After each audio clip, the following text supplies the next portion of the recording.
ओम नमो भगवते वासुदेवाय। तो भगवान शिव ने तो कान्हा के दर्शन कर लिए और उन्हें अपनी गोद में भी ले लिया। अब आगे सुनते हैं पूतना उद्धार की कहानी। अब पूतना वध की बात आ रही है। योग माया ने आकाशवाणी द्वारा कंस से कहा, तेरे काल का जन्म हो चुका है। तो कंस घबरा गया। उसने तुरंत जन्मे हुए सभी बच्चों की हत्या करने का आदेश दिया और इसी हेतु से उसने पूतना को गोकुल की ओर भेज दिया। वह चतुर्दशी की सुबह गोकुल आई। पूत का अर्थ है पवित्र। जो पूत नहीं है वो है पूतना। पवित्र क्या नहीं है? अज्ञान। सो पूतना का अर्थ है अज्ञान, अविद्या, और पवित्र है केवल ज्ञान। गीता जी में कहा गया है, न हि ज्ञानेन सदृशं पवित्र मिह विद्यते। इस संसार में ज्ञान के सिवाय पवित्र करता और कुछ नहीं है। ज्ञान सा पवित्र कुछ भी नहीं है। ज्ञान धनार्जन का साधन नहीं है।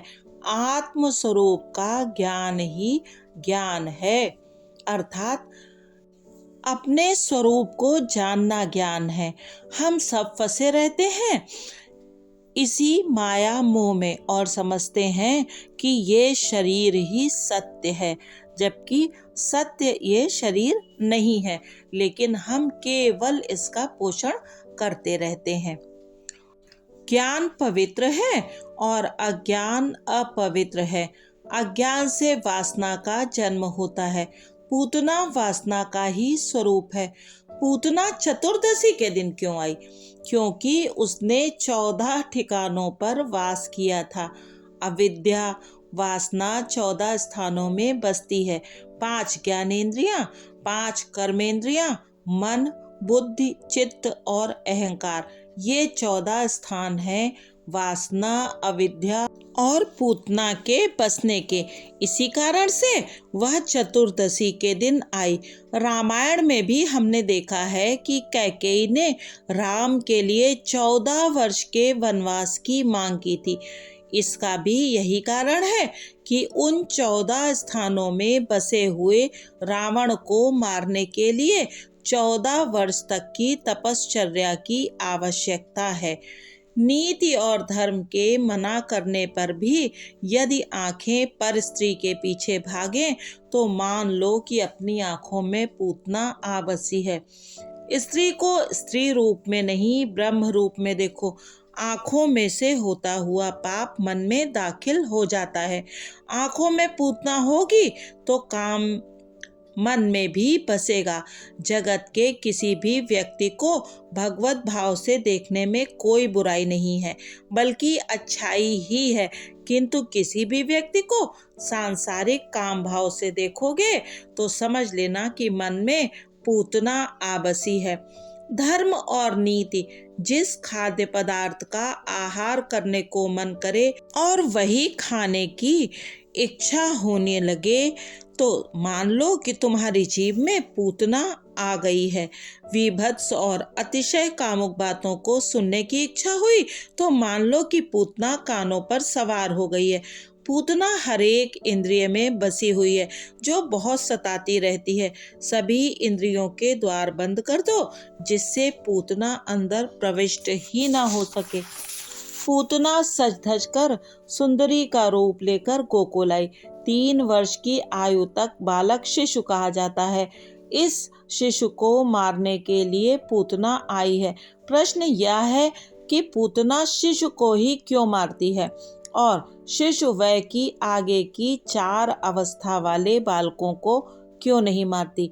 जीवन की 4 अवस्थाएं हैं, जागृति, स्वप्न, सुषुप्ति और तुयर्गा। जागृत अवस्था में पूतना आंखों पर सवार हो जाती है। आंखों की चंचलता मन को चंचल करती है। इस प्रकार जागृति, स्वप्न और सुषुप्ति, इन तीनों अवस्थाओं में अज्ञान सताता है। अर्थात पूतना 3 वर्ष तक के शिशु को मारती है। इन 3 अवस्थाओं को छोड़कर तुयर्गा अवस्था में जीव का संबंध ब्रह्म से होता है और तब पूतना सता नहीं सकती। ऐसा व्यक्ति तुयर्गा अवस्था में प्रभु के साथ एक हो जाता है और उसे पूतना रूपी अज्ञान मार नहीं सकता। पूतना 3 वर्ष के अंदर के बालक को मारती है। इस बात का अर्थ यह भी है कि जो सत्व, रज और तम इन 3 गुणों में फंसा हुआ है उसे वह मारती है। माया त्रिगुणात्मक है। माया में फंसे हुए व्यक्ति को पूतना मारती है। संसार के मोहजाल में फंसे हुए सभी जन बालक ही तो हैं, शिशु ही तो हैं। इनको पूतना रूपी अज्ञान मारता है। किंतु सांसारिक मोह का त्याग करके जो ईश्वर के निर्गुण स्वरूप में लीन हो गया है, गुणातीत हो गया है, उसे पूतना मार नहीं सकती। गुणातीत अर्थात प्रकृति से परे रहने वाले व्यक्ति का पूतना कुछ भी बिगाड़ नहीं पाती। जब पूतना आई उस समय गोकुल की गायें वन में चरने को गई थीं और नंद जी मथुरा गए हुए थे। इस घटना का क्या अर्थ है? गायों का वनगमन अर्थात इंद्रियों का विषय वन में गमन।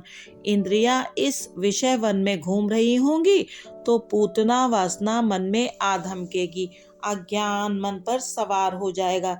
जब इंद्रिय विषयों में खो जाती है, बहिर्मुख हो जाती है, तब वासना आ जाती है। इंद्रियों को प्रभु सेवा की ओर मोड़कर निरुद्ध करोगे तो पूतना वासना सता नहीं पाएगी।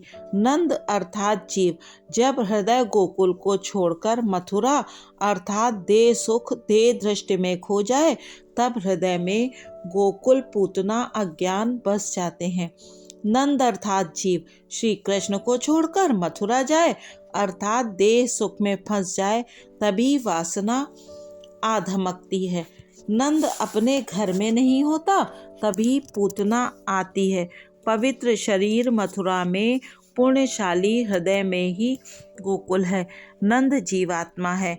नंद परमानंद परमात्मा श्री कृष्ण से विमुख होकर कंस यानी कलह से मिलने जाए और गायें इंद्रियां वन विषयों की ओर दौड़ जाए, तभी पूतना अविद्या आ जाती है।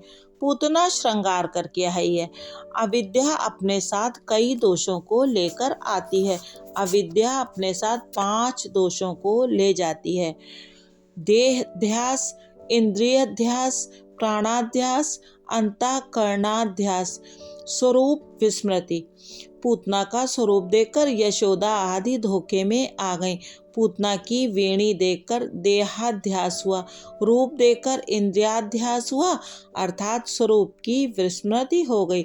फलता उसको किसी ने नहीं रोका, वो सीधे नंद बाबा के घर में घुस गई। पूतना को देखते ही कन्हैया ने आंखें मूंद ली। पूतना ने उसको अपनी गोद में ले लिया। पूतना ऊपर ऊपर से तो बड़ा अच्छा व्यवहार कर रही थी, किंतु उसके हृदय में कुटिलता का विष भरा हुआ था। पूतना ने अपने स्तनों पर भी विष लगाया था। संसार सुख का उपभोग करने के लिए मनुष्य भी अपनी आत्मा पर वासना का विष लगा लेता है। पूतना ने लाला को गोद में बिठलाकर उसके मुंह में अपना विष से सना हुआ स्तन दे दिया। कन्हैया ने तो दूध पीना शुरू कर दिया और उसने इस प्रकार दूध पीना शुरू किया कि पूतना वेदना से भारी क्रंदन करने लगी, किंतु कन्हैया तो दूध पीता ही रहा और पूतना धीरे धीरे निष्प्राण हो गई। सौंदर्य को देखकर मनुष्य मात्र मुग्ध हो जाता है और देह भान भूल जाता है। सभी ब्रजवासी भी पूतना के बनाव श्रृंगार पर मोहित हो गए थे और उसको किसी ने रोका नहीं था। श्रीमद् शंकराचार्य जी ने शत श्लोकी में कहा है, लोग त्वचा की, रूप रंग की तो बड़ी मीमांसा करते हैं, किंतु आत्मा की मीमांसा तो करते ही नहीं है। जो व्यक्ति चमड़ी का चिंतन करता रहता है वह अगले जन्म में चमड़े का काम करने वाला बनता है। सो शरीर के श्रृंगार में समय मत गंवाओ। जिसका शरीर तो सुंदर है किंतु हृदय विष से भरा हुआ है वही पूतना है। पूतना बाहर से तो बड़ी सुंदर थी, किंतु उसका मन बहुत मैला था। जिसके वस्त्र तो सुंदर हैं, किंतु मन अस्वच्छ है वही पूतना है। जिसकी आकृति तो अच्छी है, किंतु कृति बुरी है वही पूतना है। चरित्र की जांच पड़ताल किए हुए बिना किसी का पानी तक न पिया जाए, चाहे बर्तन प्याले चमचमाते क्यों ना हो, किंतु उसका मन मैला हो सकता है। बड़े बड़े तपस्वी भी सौंदर्य के मोहजाल में फंस चुके हैं। आमना सामना हो जाने पर प्रशंसा करे, किंतु उसकी अनुपस्थित में निंदा करे, वह भी पूतना है।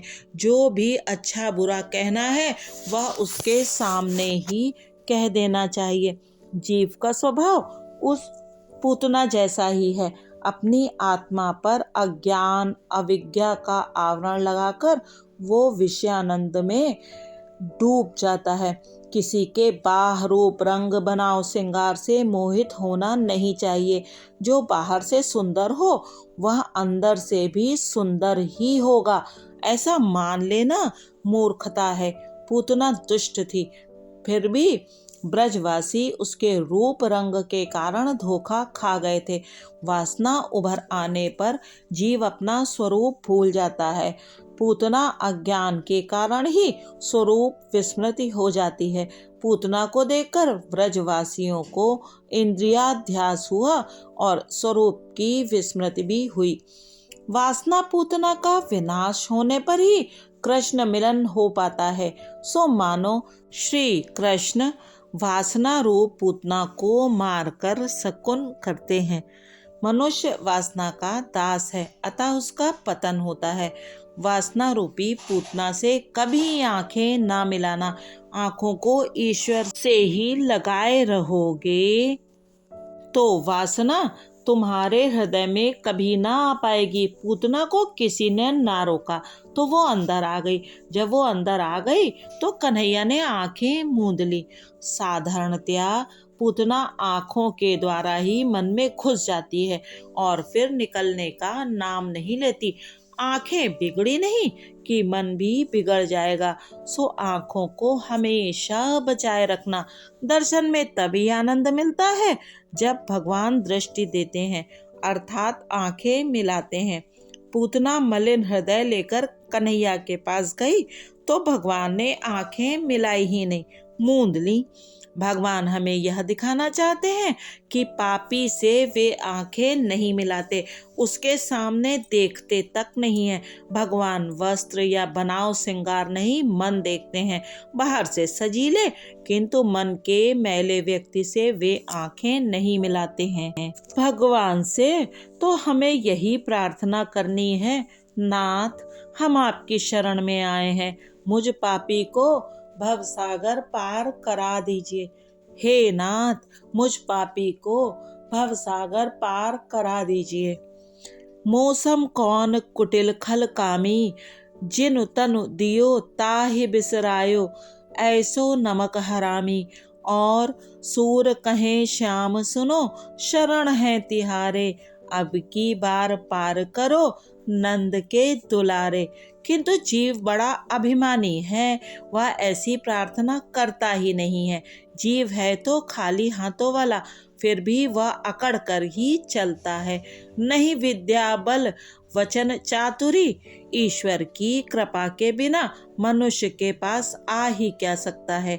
जीव भगवान की शरण ले तो उसके सभी पाप दूर हो सकते हैं, क्योंकि भगवान ही ने तो वचन दिया है, सन्मुख होए जीव मोहि जमहि, जन्म कोटि अग नासहु तबहि। गीता में भी कहा गया है, न मे भक्ता प्रणश्यति, जो मेरा हुआ है उसका कभी कोई विनाश नहीं कर सकता। शुद्ध प्रेम में तो औरों को सुखी करने की ही भावना होती है। तैत्तिरीय उपनिषद में 4 सूत्र हैं, मातृ देवो भव, पितृ देवो भव, आचार्य देवो भव, अतिथि देवो भव। एक महात्मा ने इन सूत्रों में एक और सूत्र भी जोड़ दिया है, परस्पर देवो भव। काल नहीं, मन बिगड़ गया है, जिसके कारण कलयुग आया हुआ है। मनुष्य एक दूसरे को देव स्वरूप मानने लगे तो कलयुग सतयुग बन सकता है। विबुध्यताम बालक मारिका ग्रहम चराचरात्मास निमीलिते क्षणा। पूतना को देखते ही कन्हैया ने अपनी आंखें क्यों मूंद ली? महात्माओं ने कई कारण बताए हैं। पूतना नारी थी, नारी अवध्य मानी गई है। पूतना को देखकर भगवान सोचते हैं इसको मारना तो पड़ेगा ही। स्त्री की हत्या करते हुए उन्हें संकोच हो रहा था, सो उन्होंने आंखें मूंद ली। सामने कोई पुरुष हो और वीरता दिखानी हो तो बात और है, किंतु किसी स्त्री को मारने में कौन सी वीरता है? तो एक महात्मा को वह कारण जचता नहीं है। वे कहते हैं कि पूतना नारी तो थी, किंतु वह राक्षसी थी। उसने कई बच्चों की हत्याएं की थी और यहाँ भी कन्हैया की हत्या के हेतु ही आई थी। भगवान के आंखें मूंदने का कारण कुछ और है। उनकी आंखों में वैराग्य है। उन्होंने सोचा यदि वे पूतना से आंख मिलाएंगे तो उसको ज्ञान प्राप्त हो जाएगा। वह जान जाएगी कि ये तो ईश्वर है। मेरे ईश्वरत्व का उसे ज्ञान हो जाने पर मैं जो लीला करना चाहता हूँ वह कर नहीं पाऊंगा। ऐश्वर्य का ज्ञान लीला में बाधा रूप है। यदि पूतना जान गई कि ये तो ईश्वर है तो वो दूध नहीं पिलाएगी। कृपा करते हुए भगवान यदि किसी से आंखें मिला दे तो उसे ज्ञान प्राप्त हो जाता है।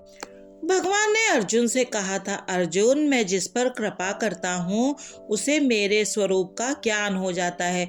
यदि मैं पूतना पर दृष्टि करूँगा तो उसे ज्ञान हो जाएगा कि ये कोई सामान्य बालक नहीं, काल के भी काल हैं। उसे ऐसा ज्ञान हो जाने पर मैं लीला नहीं कर पाऊंगा। यह मुझे सामान्य बालक ही मानकर मारने आई है, सो उसे अपने वास्तविक स्वरूप का ज्ञान कराना ठीक नहीं है। इस तरह पूतना को अज्ञानी रहने देने के लिए भी भगवान ने अपनी आंखें बंद कर ली थीं। एक महात्मा कहते हैं कि ये कारण भी ठीक नहीं है। दृष्टि मिलन होते ही पूतना को ज्ञान हो जाने वाली बात ठीक नहीं है। दुर्योधन को ज्ञान हो पाया था क्या? पूतना विष लेकर आई तो लाला आंखें मूंद कर सोचने लगे कि इसे गोलोक में भेजा जाए या वैकुंठ में। और कोई एक और महात्मा दूसरा कारण बताते हैं। अपने किसी न किसी पुण्य के बिना कोई भी जीव ईश्वर के समीप जा नहीं सकता। भगवान आंखें मूंद कर यह देखने लगे कि इस पूतना ने किसी भी जन्म में कोई पुण्य किया भी है या नहीं। जिसके साथ बहुत प्रेम किया जाए वह संभव है किसी छोटे से कारण से वैर मोल ले ले। एक महात्मा बताते हैं, कन्हैया सोच रहा था, उसने तो माना था कि गोकुल के लोग उसे माखन मिश्री खिलाएंगे, किंतु यहाँ तो लोग माखन मिश्री खिलाने के बदले विष पिलाना चाहते हैं और डर के मारे उसने आंखें बंद कर ली। तो दूसरे महात्मा कहते हैं, परमात्मा कभी डर भी सकते हैं क्या? कन्हैया ने सोचा कि विष पीने की शिव जी को आदत है, मुझे तो विष पसंद ही नहीं है। सो उसने आंखें बंद करके भगवान शंकर की प्रार्थना की, आप विष पीने को पधारें, मैं तो दूध ही पीऊंगा। भगवान शिव का ध्यान धरने के हेतु ही कन्हैया ने आंखें मूंद ली थी। कन्हैया आंखें बंद करके शिव जी को याद करके विष पीने के लिए बुला रहा है, शिव तत्व का आवाहन कर रहा है। जब किसी देव को याद करना या बुलाना होता है तो आंखें बंद करके ही उसका ध्यान करना पड़ता है। एक अन्य महात्मा कहते हैं, मुझे ये कारण योग्य नहीं लगता। क्या कृष्ण विष को पचा नहीं सकते? वे तो काल के भी काल हैं। कृष्ण की आंखें बंद कर लेने का कारण और ही है। उनकी आंखों में सूर्य और चंद्र का वास है। महायोगी सूर्य मंडल को पार करके ब्रह्मलोक में जाते हैं। कृष्ण पूतना को ब्रह्मलोक में भेजने जा रहे हैं। यह देखकर सूर्य चंद्र को अर्थात भगवान के नेत्रों को ठीक नहीं लगा। अपने कृष्ण को वह तो विषपान कराने आई है, तो फिर उसको ब्रह्मगति क्यों दी जाए? ऐसा सोचकर आंखों ने पलकें बंद कर ली। जीव को लक्ष्मी का उपयोग करने का कोई अधिकार नहीं। जीव लक्ष्मी का उपयोग चाहे कर ले, उपभोग नहीं कर सकता। यदि वह उपभोग करने का प्रयास करेगा तो चांटा मिल जाएगा। अच्छाई तो इसी में है कि भगवान को सर्वोत्तम वस्तुएं अर्पित की जाएं। स्वयं खाने से संतोष नहीं मिलता, औरों को खिलाने पर ही संतोष मिलेगा। सूर्य चंद्र दोनों नेत्र सोच रहे हैं कि सर्वोत्तम वस्तु अर्पण करने की अपेक्षा यह पूतना विष लेकर आई है। यही अच्छा होगा कि उसे सद्गति न मिलने पाए। ऐसा सोचकर सूर्य चंद्र रूपी नेत्रों ने अपना प्रवेश द्वार पलकें बंद कर दिए। एक अन्य महात्मा दूसरा ही कारण बताते हैं। भगवान सोच रहे थे, जब इस विषदायिनी पूतना को मैं मुक्ति देने जा रहा हूँ तो मुझे माखन मिश्री खिलाने वाले व्रजवासियों को मैं कौन सी गति दूंगा, क्योंकि मुक्ति से बढ़कर देने योग्य अन्य कोई वस्तु मेरे पास है ही नहीं।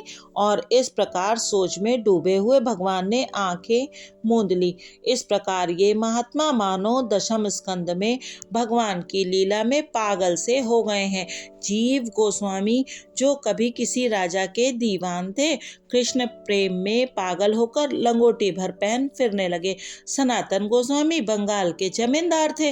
दशम स्कंद का श्रवण होने पर वे राधा कृष्ण के प्रेम में पागल हो गए और ताड़पत्र की लंगोटी भर पहन फिरने लगे और लीला निकुंज में राधे कृष्ण करते हुए घूमने लगे। हमने देखा कि भगवान रामचंद्र जी ने भी सूर्पनखा से आंखें मिलाई नहीं थी।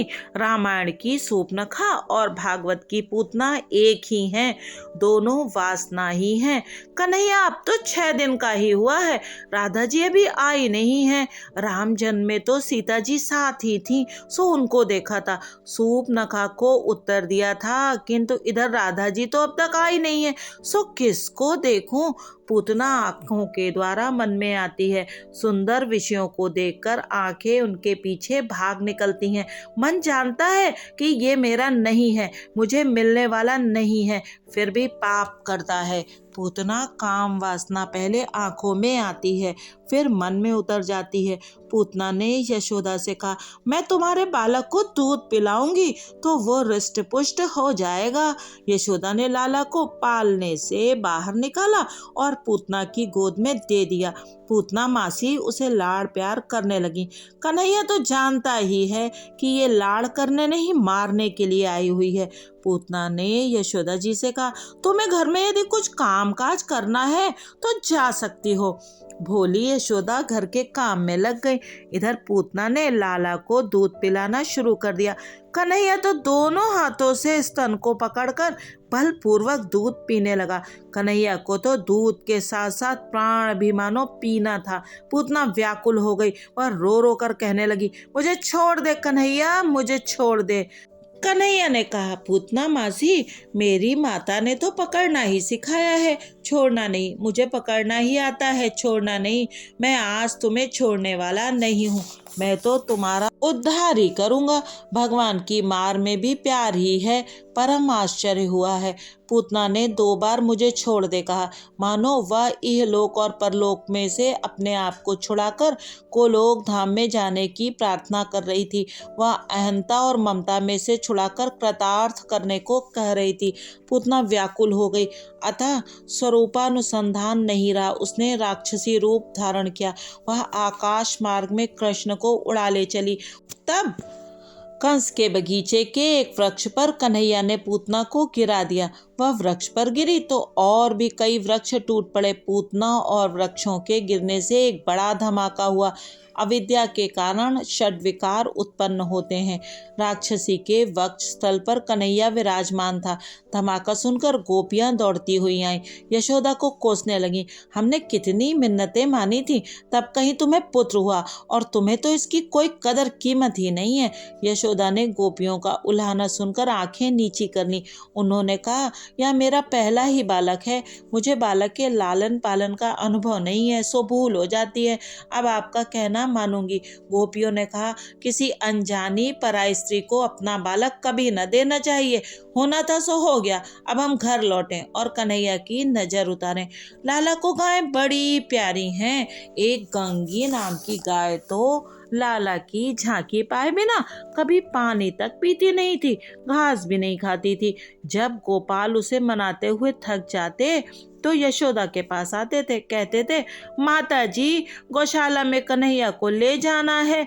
लाला के दर्शन होने के बाद गंगी घास खा लेती है और पानी पी लेती है। अनशन उपवास करने से शरीर हल्का फुल्का हो जाता है और मन में सात्विक भाव जागता है। विधि पूर्वक उपवास करने से पाप जल जाते हैं। बड़े बड़े ऋषि मुनि जब हजारों वर्ष तपश्चर्या करने के बाद भी प्रभु के दर्शन नहीं पा सके तो गायों का जन्म लेकर गोकुल में आ बसे। उनकी हजारों वर्ष की तपस्या भी उनका अभिमान और वासना जला नहीं पाई थी। सो उन्होंने सोचा, गोकुल में गायों का अवतार लेकर अपना काम निष्काम कृष्ण को अर्पित कर देंगे और हम निष्काम हो जाएंगे। गोपियां लाला को लेकर गौशाला में आई और गंगी की पूंछ हाथ में लेकर लाला के शरीर पर सिर से पांव तक 3 बार फेर दी। मेरे लाला को यदि किसी की नजर लगी हो तो इस गंगी की पूंछ में चली जाए। गोपियां तो मानो प्रेम की ध्वजा हैं। अपने कन्हैया को यदि कुछ होना है तो वो उसे नहीं, हम ही को हो जाए।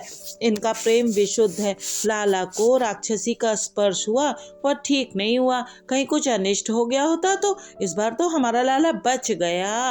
अब लाला को स्नान करा लें, बाल कृष्ण को राक्षसी की कुदृष्टि से कुछ हो न जाए। ऐसा सोचकर गोपियों ने कन्हैया को गोमूत्र से स्नान कराया। भागवत में लिखा गया है, गौमूत्रेण स्नान पयित्वा, बाजारी साबुन से नहीं गौमूत्र से स्नान कराया गया। जीवन को सादगीपूर्ण बनाओ। गौमूत्र का पान करने से और उससे स्नान करने से शरीर निरोगी होता है। गौमूत्र बड़ा गुणकारी है, यह अनुभव सिद्ध बात है। गौमूत्र का पान करने से न केवल शरीर बल्कि मन भी शुद्ध होता है। गौमूत्र को महीन कपड़े से 108 बार छानकर पीने से मन का मैल दूर होता है, मन के पाप दूर होते हैं और मन शुद्ध होता है। ये प्रयोग 6 मास तक किया जाए। गौमूत्र पान के इस प्रयोग से स्वभाव में बड़ा परिवर्तन हो जाएगा। गौमूत्र में दिव्य शक्ति है, वह स्वभाव को सुधारता है, वह बुद्धि को भी निरोगी करता है। गौ का गोबर त्वचा पर मले जाने पर शरीर की अनावश्यक गर्मी को खींच लेता है और त्वचा को मुलायम बनाता है। जब तक मनुष्य का स्वभाव सुधर नहीं पाएगा तब तक वह ज्ञान मार्ग पर या भक्ति मार्ग में प्रगति नहीं कर पाएगा। आजकल तो जीवन ऐसा हो गया है कि मनुष्य का समय संपत्ति और शक्ति फैशन व्यसन में ही खर्च हो जाती है। व्यसन और फैशन में ही अपनी सारी शक्ति का व्यय करता रहता है। वह ज्ञान और भक्ति मार्ग में आगे नहीं बढ़ पाता। कन्हैया को पहले गौमूत्र से फिर उष्ण जल से नहलाया गया। वह तो बड़े मजे में था। ऋषि रूपी गोपियां कन्हैया को घेर कर बैठी हुई थी। एक गोपी कहती है, आह कितनी सुंदर है आंखें हमारे लाला की। तो दूसरी ने कहा, इसके केश भी बड़े सुंदर हैं। तीसरी ने कहा, आली इसके चरण कमल तो देख कितने सुंदर हैं।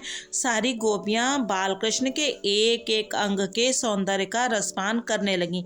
ये ऋषि रूपा गोपियां तो वेद शास्त्र संपन्न थीं। वे स्तुति करने लगी, कन्हैया आज भगवान तेरे मंगलमय चरणों की, यज्ञ पुरुष तेरी जंघा की, अच्युत भगवान तेरी कटी की, भगवान हयग्रीव तेरे पेट की, भगवान केशव तेरे हृदय की, ईश भगवान तेरे वक्षस्थल की, सूर्य तेरे कंठ की, भगवान विष्णु तेरी भुजा की, भगवान वामन तेरे मुखारविंद की और ईश्वर तेरे मस्तक की रक्षा करें।